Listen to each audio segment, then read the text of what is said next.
मित्रों, कहानी को आगे बढ़ाते हुए जैसा कि हमने देखा था कि रिपोर्टर ने योलिंग और जिंग का फोटो न्यूज़पेपर में छाप कर योलिंग के बारे में लिखा है कि योलिंग को लड़कों में इंटरेस्ट है और जिंग उसका छुपा हुआ बॉयफ्रेंड है। फिर योलिंग न्यूज़पेपर को तब गौर से देखने के बाद अपना मैनेजर से कहता है, मैं एक फेमस मॉडल हूँ, तो क्या इन रिपोर्टर को मेरा एक अच्छा फोटो भी क्लिक करना नहीं आता? अगर छाप नहीं था मेरा फोटो तो एक अच्छा फोटो क्लिक करके मेरा छापते। योलिंग का मैनेजर तब अपना सर पीटते हुए योलिंग से कहता है कि योलिंग, तुम्हें तुम्हारा फोटो की पड़ी हुई है और ये समझ में नहीं आ रहा कि तुम्हारे बारे में रिपोर्टर ने क्या लिखा है। उसके बाद मैनेजर योलिंग को बहुत सारा मैगजीन दिखाते हुए कहता है कि योलिंग देखो, इन मैगजीन में भी तुम्हारे बारे में लिखा हुआ है। तुमने पहले अपने जितने भी मेल को वर्कर के साथ काम किया था, अब उनका नाम तुम्हारे साथ जोड़ा जा रहा है। कहा जा रहा है कि तुम्हारा रिलेशनशिप तुम्हारे उन मेल को वर्कर के साथ भी था। योलिंग तब चौंक कर कहता है, ये तो अच्छा नहीं हुआ। योलिंग का मैनेजर कहता है कि योलिंग, अब तुम्हें समझ में आया, इस खबर से तुम्हारी इज्जत का बाजी पाव हो सकता है और साथ में कंपनी को बहुत नुकसान उठाना पड़ सकता है। योलिंग तब तुरंत ही अपने बिस्तर से उठकर रेडी होते हुए अपने मैनेजर से कहता है कि मुझे जल्दी ही इस बारे में बात करके समझाना होगा। मैनेजर कहता है, हाँ चलो ऑफिस चलते हैं और जाकर सबको समझाते है। योलिंग रेडी होने के बाद अपने मैनेजर से कहता है कि आपको किसने कह दिया कि मैं ऑफिस वालों को जाकर समझाऊंगा? मैनेजर पूछता है कि तो तुम्हें किसे समझाना है? योलिंग कहता है कि क्यू को, और वो तुरंत दौड़कर मिस्टर क्यू के घर जा पहुंचता है। खैर मिस्टर क्यू तब सुबह सुबह योलिंग को देखकर पूछते हैं कि तुम यहाँ क्यों आए हो? योलिंग तब तुरंत उनके घर के अंदर आ जाता है और कहने लगता है कि क्यू, मुझे तुम्हें कुछ समझाना है। सुनो क्यू, मेरी बात ध्यान से, मुझे लड़कों में इंटरेस्ट नहीं है। क्यों, क्या तुमने आज का न्यूज़पेपर का हेडलाइन नहीं पढ़ा? मिस्टर क्यू कहते हैं कि मैं तो न्यूज़पेपर पढ़ता ही नहीं। योलिंग कहता है कि कोई बात नहीं, इसलिए तो मैं मेरे साथ मैगजीन लेकर आया हूँ जहाँ मेरे बारे में गॉसिप छपा हुआ है और मैगजीन का भी हेडलाइन मैं ही हूँ। क्यों, क्या तुम्हें ये मैगजीन पढ़ना है और जानना है कि मेरे बारे में क्या क्या लिखा हुआ है? मिस्टर क्यू कहते हैं कि अगर मेरे पास टाइम होगा तो मैं पढ़ लूंगा। योलिंग को तब गुस्सा आ जाता है और वो मैगजीन फाड़ने लगता है मिस्टर क्यू को ये कहते हुए कि क्यू, तुम्हें क्यों पढ़ना है और क्यों जानना है तुम्हें मेरे बारे में, और ऐसे भी जो भी खबर मेरे बारे में आया हुआ है वो सब गलत शलत है और ऐसा खबर जो पढ़ता है वो एक नंबर का गधा होता है। फिर योलिंग मिस्टर क्यू के नजदीक आकर कहता है कि क्यू, एक बात को हमेशा याद रखना मेरे बारे में कि मैं स्ट्रेट हूँ, स्ट्रेट। तब हम मिस्टर क्यू को देखते हैं जिन्हें योलिंग के ऊपर गुस्सा आ रहा है क्योंकि एक तो योलिंग सुबह सुबह आकर उन्हें सोने नहीं दिया और उनके घर के अंदर आकर मैगजीन को फाड़ कर उनके घर के अंदर कूड़ा फैला रहा है और ऊपर से वो जो भी बातें कर रहा है मिस्टर क्यू को ठीक से कुछ समझ नहीं आ रहा। उसके बाद मिस्टर क्यू गुस्से में योलिंग को पकड़ के कहते हैं कि योलिंग, मुझे तुम्हारे बारे में सिर्फ एक ही बात याद थे, वो है कि तुम ही हो इस दुनिया में सबसे बड़े गधे। खैर उसके बाद मिस्टर क्यू योलिंग को झाड़ू पोछा पकड़ा कर खुद सोने चले जाते हैं, योलिंग से ये कहते हुए कि योलिंग, तुमने जो मेरे घर में कूड़ा फैलाया है उसे साफ करो, उसके बाद यहाँ से दफा हो जाओ।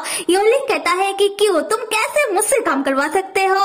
पर फिर भी योलिंग मिस्टर क्यू के घर को साफ करता है और मानना पड़ेगा सफाई के नाम पर कैसे और ज्यादा कूड़ा फैलाते हैं, ये कोई योलिंग से सीखे। फिर मिस्टर क्यू नींद से जागते हैं और उठने के बाद अपने घर में और ज्यादा कूड़ा देखकर उन्हें गुस्सा आने लगता है और तब हम योलिंग को देखते हैं जो मिस्टर क्यू के घर से ज्यादा नहीं बल्कि वो मिस्टर क्यू के लिए खाना बनाने लगता है और खुद की ही तारीफ कर रहा था, कह रहा था कि मैंने क्यू के घर को एकदम चकाचक कर दिया और अभी मैं क्यू के लिए खाना बना रहा हूँ, मैं कितना परफेक्ट हूँ। उसी वक्त योलिंग का मैनेजर योलिंग को फोन करके उसके ऊपर चिल्लाते हुए पूछता है कि योलिंग तुम अभी भागकर कौन से लड़की के घर उसे समझाने के लिए आए हो। योलिंग कहता है कि मैं किसी लड़की के घर नहीं बल्कि एक लड़का के घर आया हूँ। योलिंग का मैनेजर कहता है तो मतलब तुम्हें सच में लड़कों के ऊपर इंटरेस्ट है। योलिंग कहता है कि नहीं, वो तो मेरा अच्छा दोस्त है और दोस्ती के नाते मुझे उसके ऊपर इंटरेस्ट है। योलिंग का मैनेजर पूछता है कि योलिंग अगर वो तुम्हारा अच्छा दोस्त है तो तुम्हें अभी उसे अपने रूमर्स के बारे में समझाना इतना क्यों जरूरी है? कहीं ऐसा तो नहीं कि उस लड़के को तुम्हारे ऊपर इंटरेस्ट है? ये सुनकर योलिंग तब चौंक जाता है। योलिंग का मैनेजर कहता है कि योलिंग क्या तुम मेरी बात सुन रहे हो? क्या वो लड़का तुम्हें पसंद करता है? फिर योलिंग धीमी आवाज में अपने मैनेजर से कहता है कि पता है जब मैंने उसे ये बात बताई कि मुझे लड़कियों में इंटरेस्ट है तब मुझे ऐसा लगा कि यह बात सुनकर उसे ज्यादा खुशी नहीं हुई। योलिंग का मैनेजर पूछता है कि क्या उसने तुम पर गुस्सा किया? योलिंग तब किचन से चुपकर मिस्टर क्यू की ओर देखने लगता है जो बहुत ज्यादा गुस्से में थे और बिड़बिड़ाते हुए कह रहे थे कि योलिंग तुमने मेरे घर का ये क्या हालत कर दिया। योलिंग मिस्टर क्यू को तब गुस्से में देखकर वो अपना ही ख्याली पुलाव पका लेता है। उसे लगने लगता है कि मिस्टर क्यू उसे रोमांटिक वे से पसंद करते हैं। उसके बाद योलिंग मिस्टर क्यू को टेस्ट करने के लिए वो मिस्टर क्यू के पास जाकर हंसते हुए मिस्टर क्यू से कहता है कि क्यू तुम मुझे पसंद करते हो, भूल जाओ मेरे बारे में, क्योंकि मुझे लड़कियों में इंटरेस्ट है तो तुम्हारा कोई चांस नहीं है।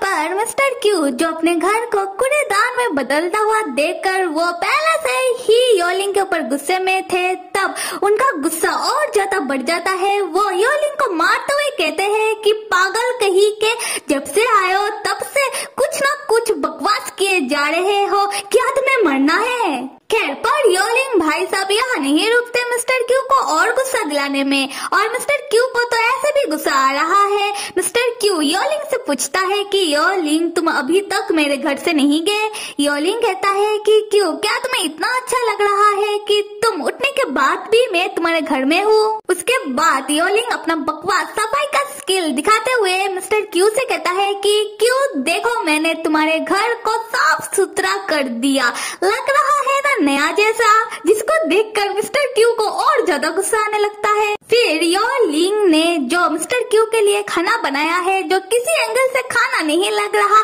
उसे पता है उसने क्या बनाया। खैर वो खाना दिखाते हुए मिस्टर क्यू से कहता है कि क्यू देखो मैंने तुम्हारे लिए खाना बनाया है। मिस्टर क्यू तब और ज्यादा गुस्से में कहते हैं कि ये खाना है, मुझे नहीं खाना, इससे अच्छा तो मैं व्रत रख लूं। उसके बाद योलिंग मिस्टर क्यू के पास आकर अपना ही तारीफ करते हुए कहता है कि क्यू तुम्हें तो खुशी हो रहा होगा कि मैंने तुम्हारे घर को चकाचक कर दिया और मैंने तुम्हारे लिए अपने हाथों से खाना बनाया है। क्यू और मत छुपाओ, कह दो कि तुम्हें मुझसे प्यार है। तब हम मिस्टर क्यू को देखते हैं जिन्हें योलिंग की बातों से और उसकी हरकतों से उनका गुस्से का पारा और ज्यादा बढ़ जाता है। वो गुस्से में कहते हैं कि प्यार, वो भी तुमसे?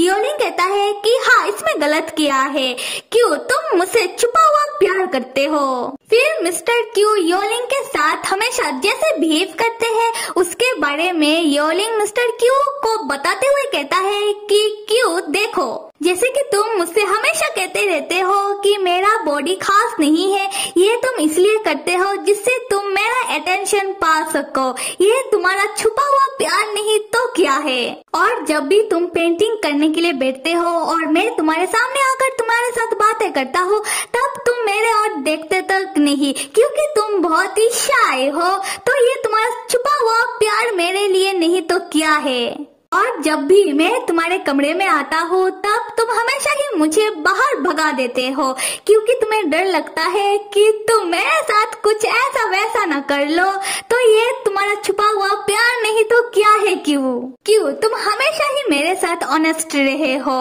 और जब आज मैंने तुम्हें बताया कि मुझे लड़कियों में इंटरेस्ट है, बताओ ये सुनकर तुम्हें गुस्सा तो आया है ना? मिस्टर क्यू तब कोल्डली योलिंग के ओर देखने लगते हैं और वो योलिंग को अपने बाहों में उठा लेते हैं। योलिंग कहता है कि क्यू ये तुम क्या कर रहे हो, क्या तुम मेरे साथ जबरदस्ती करना चाहते हो? मिस्टर क्यू तब स्माइल करते हुए योलिंग को उठाकर उससे तंग होकर गुस्से में उसे अपने घर से बाहर फेंक देते हैं। फिर मिस्टर क्यू अपना घर का दरवाजा योलिंग के मुंह के सामने बंद कर देते हैं और गुस्से में कहते हैं कि मैं अगली बार से सिक्योरिटी को कह के रखूंगा कि वो किसी भी एड़े गेड़े को मेरे घर के अंदर ना आने दे, स्पेशली योलिंग नाम के बंदे को। और अगर तुमने अपना ये बकवास बंद नहीं किया तो मैं ये भी भूल जाऊंगा कि योलिंग नाम का मेरा कोई दोस्त भी है। योलिंग कहता है कि तुमने मुझे फेंका कैसे। उसके बाद वो फिर से अपने मन में ख्याली पुलाव पकाते हुए कहता है कि क्यों गुस्सा कर रहा है, इसका मतलब मैं जो सोच रहा हूँ क्या ये सच है। तो यहाँ पर हो ये रहा है कि योलिंग खुद भी अपने फीलिंग को लेकर कश्मकश में है। उसे समझ नहीं आ रहा कि वो मिस्टर क्यू को कैसे पसंद करता है, पर वो ये भी चाहता है कि मिस्टर क्यू उसे पसंद करे, पर रोमांटिक वे में। यहाँ से होता है सीन शिफ्ट, होता है एक नया किरदार का एंट्री जो रिच है और इन भाई साहब का नाम है जूहैन। दिखाया जा रहा है जूहैन अपने दोस्तों के साथ एक बार में है और उसका दोस्त लोग उससे पूछ रहा था कि तुम इतने जल्दी घर क्यों जाना चाहते हो, घर में तुम्हारा है कौन जो तुम्हारे लिए इंतजार कर रहा है, तो तुम हमारे साथ और थोड़ी देर बैठो और एक ग्लास ड्रिंक टिकाओ। जूहैन कहता है कि आज नहीं फिर कभी, और वो जाने लगता है। तब पीछे से उसका दोस्त लोग एक दूसरे से बात करने लगता है, जो पूछ रहा था कि जूहैन ऐसे क्यों बिहेव करता है, क्या वो किसी के साथ डेट कर रहा है। जूहैन का सेक्रेटरी बताता है कि नहीं, मैंने सुना है कि वो जब यूनिवर्सिटी में पढ़ते थे तब वो किसी से प्यार करते थे, पर उसने उनका प्यार को एक्सेप्ट नहीं किया और उसके बाद से उन्होंने किसी को डेट नहीं किया। जूहैन का दोस्त कहती है कि बेचारे को उसका प्यार नहीं मिल पाया।